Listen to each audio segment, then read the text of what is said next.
Varicose veins తో బాధపడుతున్నారా? మన ఏవిస్ హాస్పిటల్లో 4,500 రూపాయల లేజర్ స్కానింగ్ ఉచితం. నమస్తే రమగారు. నమస్తే జయ. రమగారు, మనకి కామెంట్స్ రూపంలో వచ్చిన ఒక ప్రశ్న మీ ముందు పెడతాను. తలంటికి తిది వార నక్షత్రాలు చూసుకుంటామా? అలా చూసుకున్న ఆడవారికి కానీ మగవారు కానీ, అలాగే పిల్లలకు కూడా తలస్నానం తలంటి చేయించేటప్పుడు అవన్నీ చూసుకొని ఫాలో అవ్వాలి. ఎందుకంటే ఇవాళ రేపు అసలు అదేం ఫాలో అవ్వట్లే. నేను నా గురించి చెప్తాను. ఎప్పుడు ఆయిలీ కనిపిస్తే ఆ రోజు తలస్నానం చేయటం వచ్చేయటం.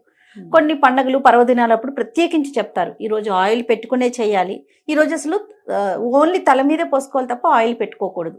అది మాత్రం ఫాలో అవుతాం తప్ప అదర్వైజ్ రెగ్యులర్గా ఎప్పుడు అనిపిస్తే అప్పుడే చేసేస్తున్నాం కదా. ఇట్లా నిజంగా ఇది ఫాలో అవ్వాలా? మన శాస్త్రం ఏం చెప్తా ఉంది? మన జీవన విధానాలు ప్రమాణాలు మారిపోయినాయి జయ.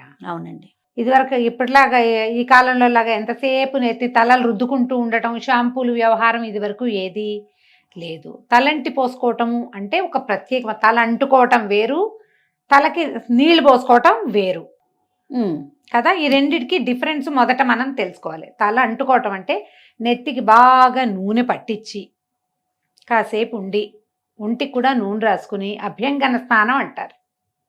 ఒళ్ళు నలుగు పెట్టుకోవటం, తలకి బాగా నూనె రాసుకుని ఆ నూనె జిడ్డు వదిలించుకోవటం.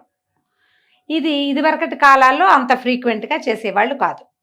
అప్పట్లో ఏం చేసేవాళ్ళు, ఈ చెరువులకి వాటికి మంచినీళ్ళకి వెళ్ళేటప్పుడు, నీళ్ళకి వెళ్ళినప్పుడు ఇళ్లలో మడి మశానం ఉన్నవాళ్ళు నీళ్ళలో ఒక మునిగి తల ఆరేది ఆరకపోయేది. కేశ సౌందర్యానికి అంత పెద్ద ఇంపార్టెన్స్లు అవి. డ్రై హెయిర్ ఉండాలి, హెయిర్ లీవ్ చేసుకోవాలి, క్లిప్ పెట్టుకోవాలి, ఇవన్నీ ఏమున్నాయి అప్పుడు లేవు. కానీ విధానం ఏంటంటే ఈ తల అంటుకోవటం ప్రత్యేక దినాల్లోనే చేసేవాళ్ళు. నువ్వు అన్నట్టు తిథి వార నక్షత్రాలు కాకపోయినా వారం ఖచ్చితంగా ఉండేది. తిథుల్లో కొన్ని ప్రత్యేక తిథుల్లో చేయకూడదు తలంటి. ఓకే. తెలిసి ఏకాదశి నాడు, తెలియక ద్వాదశి నాడు తల స్నానం చేయకూడదు. ఏకాదశి నాడు తల నెత్తి మీద నూనె పెట్టుకుని చేయకూడదు. ద్వాదశి పనికిరావు, అమావాస్య పనికిరాదు. ఇప్పుడు ఈ తిథులకు మనకు తెలియదు, మనం ఎవరం క్యాలెండర్లు చూడం. మనకు తెలిసినవి డేస్, వారాలు తెలుస్తాయి.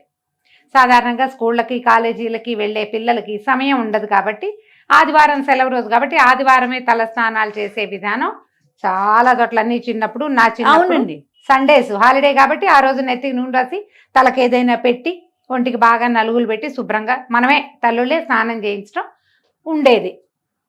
ఇప్పుడు పిల్లలు ఆదివారాలు కూడా క్లాసులే ఉంటున్నాయి.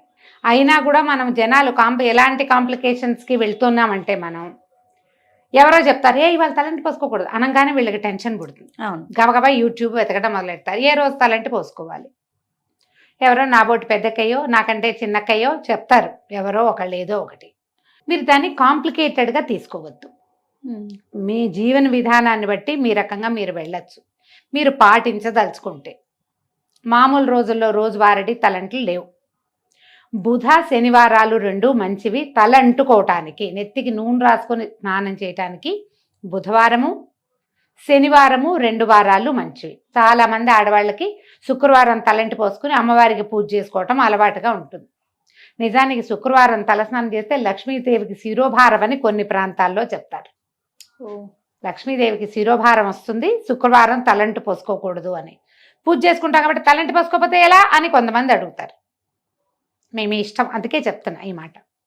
మీ అలవాటు, మీ ఇంట్లో పద్ధతి, మీ అత్తగారో అమ్మో చెప్తారు, ఫాలో. అత్తగారిని అమ్మని కళ్ళు మూసుకుని గుడ్డిగా, వాళ్ళే మన ప్రథమ గురువులు, ఫాలో అయిపోవటమే. మీరు అది కాకుండా ఇంకా ఏమిటో మీరు తెలుసుకోవాలనుకుని మీరే అత్తగారయ్యి ఒక విధానాన్ని సెట్ చేయదలుచుకుంటే బుధ శనివారాలు మంచివి. ఇవి కాకుండా పండుగలు, దానికి తిథివార నక్షత్ర నియమం లేదు. ఏ పండగైనా మీ పుట్టినరోజు కానీ మీ పెళ్లి రోజున కానీ మీరు తలంటి పోసుకోవచ్చు. ఆ రోజున మీరు మీ జీవితపు పర్వదినం కాబట్టి మీ తిథివార నక్షత్రం చూడకల్లా ఆ రోజు అమావాస్య అయినా పోసుకోవచ్చు, ఏకాదశి అయినా పోసుకోవచ్చు. పుట్టినరోజు సందర్భంగా ఓకే. పిల్లలకు కూడా అంతే. వాళ్ళ బర్త్డే అనుకోండి, అలా చక్కగా నెత్తికి నూనె పెట్టి ఒంటికి వాళ్ళు నలుగు పెట్టి బాగా పోసి స్నానం చేయించి సాంబ్రాణి పొగేసి దేవుడి దగ్గర దండం పెట్టించి బొట్టు గట్క పెట్టి స్కూల్కి పంపించవచ్చు. దానికి ఏ తప్పు లేదు. పెళ్లి రోజు కూడా తప్పు లేదు. ఈ 2 తర్వాత వ్రతాలు అవి వస్తాయి, వ్రత నియమాలు ఉంటాయి. ఈ వ్రతాన్ని రోజున తలంటి పోసుకోవాలన్న నియమం ఉంటుంది. కొన్నిటికి తలంటి పోసుకోకూడని నియమాలు కూడా ఉంటాయి. వ్రతాల్లో కూడా ఉన్నాయి కొన్నిటికి రమ్మగారు. నెత్తి తల అంటకూడదు, ఊరికే ఆ, తల ఆ. తడుపుకోవాలి, నెత్తి మీద అవునవును, పోసుకోవాలి. అవునవును. ఇప్పుడు ఇందులో మళ్ళీ జాతా శౌచం వృతా శౌచాలు వ్యవహారాలు వస్తాయి. అప్పుడు ఎక్కడికైనా వెళ్ళకూడని చోటికి, అంటే అక్కడికి వెళ్ళి స్నానం చేయాలి మనం అనుకోండి, అప్పుడు నెత్తికి నూనె పెట్టుకోవటం లాంటి పనులు చేయకూడదు. వచ్చి డైరెక్ట్గా బాత్రూంలోకి వెళ్ళటం, బట్టల మీద నుంచే దిమ్మరించుకోవాలి. సచేల స్నానము అని చెప్తారు. ఎవరింటికైనా పలకరింపుకి 10 రోజుల లోపల కానీ అక్కడే భరణించిన సమయంలో కానీ మీరు వెళ్తే వచ్చాక ఇక బట్టలు విప్పి పక్కన పెట్టడం, మూల పెట్టడం ఏం లేదు. సచేల స్నానమే చేయాలి. నెత్తి మీద నుంచి బట్టలన్నీ తడిసిపోయేలాగానే స్నానం చేయాలి. అప్పుడు తిదివార నక్షత్ర నియమం లేదు, నెత్తి పోసుకోకూడదు కదా, అలా ఆలోచించకండి. జుట్టు జిడ్డుగా ఉందనుకుంటే మనకి షాంపూలు ఉన్నాయి, బాత్రూముల్లోనే ఉంటాయి, కాస్త షాంపూ చేసేసుకుంటే తల ఎండకపోవటం వల్ల వచ్చే సైనసైటిస్ లాంటి ఇష్యూస్ ఉంటే అవి రాకుండా ఉంటాయి. చిన్న పిల్లలు ఉన్నప్పుడు ముందు వారం అంతా కొద్దిగా నూనెలేవో పెడతాం, ఆదివారం చేసేయండి. మామూలుగా ఏంటంటే ఏం చెప్తారంటే ఆదివారం అంత మంచిది కాదు అంటారు. అందుకని మా వాళ్ళు ఏం చేసేవాళ్ళు అంటే రోజువారీ నూనె పెట్టేవాళ్ళు. ఆదివారం స్పెషల్ నూనె ఫీలింగ్ ఉండేది కాదు. అదే తల ఎలాగూ జిడ్డుగా మురిగ్గానే ఉంటుంది. అలాగే జిడ్డుగానే వెళ్ళేవాళ్ళం స్కూళ్ళకి, టైట్గా 2 జళ్ళు వేసుకుని మొహాల మీదకి నూనె గారుకుంటూ రిబ్బన్లతోటి. మీరు వేసుకున్నారా? 10th క్లాస్ దాకా 2 జళ్ళు వేసేది మా అక్క. ఇక్కడ దాకా చొక్కాలు, ఇక్కడ బ్లౌజులన్నీ జిడ్డుగా అయ్యేవి ఆ నూనె జిడ్డుతోటి. ఇలాగే చేస్తూ మీరు ఇందులో తలంటు పోసుకోవటం వేరు, తల స్నానం చేయటం వేరు. మీకు ఏదో జిడ్డు ఇబ్బంది, ఎక్కడికైనా వెళ్ళాలి, ఇంకా నెత్తికి నూనె పెట్టుకోవద్దు, వాష్ చేసుకోండి షాంపూతో, సరిపోతుందిగా. అంతే. అదే ఆలోచించండి. ఇప్పుడు మనకు అసలు నూనె రాసుకునే అలవాటే లేదు, కొంతమందికి ఉండదు. ఇది కొంచెం అంత హెల్దీ కాదు. మనం వారానికి 1 రోజు 2 సార్లు అయినా బాగా నూనె రాసుకుని దాన్ని బాగా నాననిచ్చి నూనెతో జుట్టుని నానబెట్టి వాష్ చేస్తే హెల్దీగా ఉంటారు. తలలో ఒళ్ళు బరువంతా దిగిపోయిన ఫీలింగ్ వస్తుంది. చేసి చూడండి. మగవారికి ఏమైనా స్పెసిఫిక్ డేస్ ఉన్నాయా రమ్మగారు?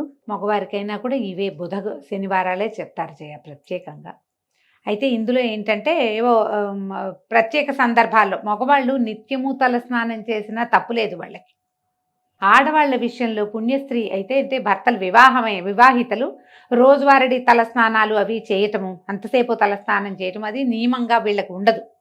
పసుపు రాసుకుని స్నానం చేస్తే సరిపోతుంది. మీరు దేవాలయానికి వెళ్ళాలనుకున్నారనుకోండి, గుళ్ళోకి వెళ్ళాలంటే తలస్నానం చేసే వెళ్ళాలన్న నియమం ఆడవాళ్ళకి మాత్రం లేదు. మీకు ఇబ్బందిగా ఉండి మీరు చేయదలుచుకుంటే చేయండి, కానీ లేకపోతే ఫీల్ ఉంటే చేయటమే, లేకపోతే మీరు స్నానం చేయక్కర్లేదు, తలస్నానం చేయక్కర్లా. పసుపు రాసుకుని స్నానం చేసి ఉదయం మీరు దేవాలయాలకి వెళ్ళిపోవచ్చు. మగవాళ్ళు చేయాలి తలస్నానం, వాళ్ళకి అవసరం. కానీ స్త్రీలకి మాత్రం ఎక్కడా చెప్పరు ప్రత్యేకంగా. ఇంకా పిల్లల విషయంలో నేను ఒకటి విన్నాను రమ్మగారు, గతంలో కూడా ఒకసారి మీతో అన్నట్లున్నాను. వాళ్ళు పుట్టిన రోజు, ఇప్పుడు ఫర్ ఎగ్జాంపుల్ ఫ్రైడే పుట్టారనుకోండి, వారంలో ఆ రోజు తలకిపోయకూడదు అనేది నేను విన్నా. ఇది కరెక్టేనా? అలా ఏం చెప్పరు. ఆ పుట్టినరోజున మంగళవారం పుట్టిన వాళ్ళకి మళ్ళీ మంగళవారం తలస్నానం చేయించకూడదు. ఎందుకు? పుట్టినరోజు నీళ్ళు పోయిరా? ఏమో రమ్మగారు, మరి ఆలోచించు లాజిక్. పుట్టగానే పిల్లలకి స్నానం చేయిస్తారా చేయించారా? కొబ్బరి నూనె పట్టించి బాగా ఒంటికి అంటున్న పాచంతా వదిలిస్తాం కదా, మరి ఎందుకు చేయకూడదు? అలా నియమం లేదు, ఎక్కడ వినలేదు మీరు. అలా నియమం ఏం లేదు. మీకు ఎప్పుడు అవకాశం వస్తే అప్పుడు షాంపూ చేసుకోండి అవసరం అయితే. ప్రత్యేక దినాల్లో మీరు చేయగలిగితే గనక ఇది జ్ఞాపకం పెట్టుకోండి. పండుగలు మనకేమిటి? భోగి నాడు చేయాలి, నరక చతుర్దశి నాడు చేయాలి, ఉగాది పండగ, రథసప్తమి నాడు రేగాకులు జిల్లేడాకులు నెత్తి మీద పెట్టుకుని పోసుకోవాలి. ఇవన్నీ నియమాలు ఉన్నాయి కదా. ముందు రోజు తలంటి పోసుకోవటం చేయటమే. మీరు ఏదైనా దీక్షల్లో ఉన్నారనుకో, ఎలా అంటే 10 రోజులు దసరా దీక్ష చేయదలుచుకున్నారు మీరు, మొదటి రోజున స్నానం చేస్తే మళ్ళీ 10వ రోజునే తలంటుకోవాలి. మధ్యలో రోజువారీ వాషే, ఉట్టిగా నీళ్లు పోసుకోవటమే తలంటే తప్ప మీరు నూనె రాసుకుని స్నానం చేయటం ఈ దీక్షా దినాల్లో చెయ్యరు. మళ్ళీ మన వసంత నవరాత్రులు రేపు వస్తాయి కదా, ఏమంటారు, చైత్ర నవరాత్రులు, శ్రీరామనవమి దాకా ఉగాది నుంచి. ఒకవేళ 10 రోజులు మీరు రామాయణం చదవటము దీక్షగా ఏమైనా పెట్టుకుంటే గనక అప్పుడు కూడా ఇంతే. మొదటి రోజు నూనె రాసుకొని తలస్నానం చేస్తాము, మళ్ళీ అయిపోయాక దీక్షా విరమణ 10 రోజులు అయ్యాక అప్పుడు అట్లా చేస్తారన్నమాట. ఈ మధ్యలో తల మీద నీళ్లు కావాలంటే మీ అవసరాన్ని బట్టి మగవాళ్ళు అయితే పోసుకోవాలి, ఆడవాళ్ళు అయితే పసుపు రాసుకుని స్నానం చేయొచ్చు. ఇప్పుడు ఇవి అవసరం లేదు మనకి. కానీ మనం రెగ్యులర్ తలంట్లు పోసుకోవటం గురించి మనం ఆలోచిస్తాం. బుధవారం నాడు బుద్ధి పెరుగుతుంది, శనివారం నాడు మన తాలూకు ప్రాబ్లమ్స్ తీరుతాయి, నెగిటివిటీ పోతుంది. ఓహో. శనివారం నాడు నువ్వుల నూనె రాసుకుని స్నానం చేస్తే మంచిది. బుధవారం నాడు ఏ నూనె అయినా పర్వాలేదు. ఓకే రమ్మగారు, నమస్తే. నమస్తే జీ.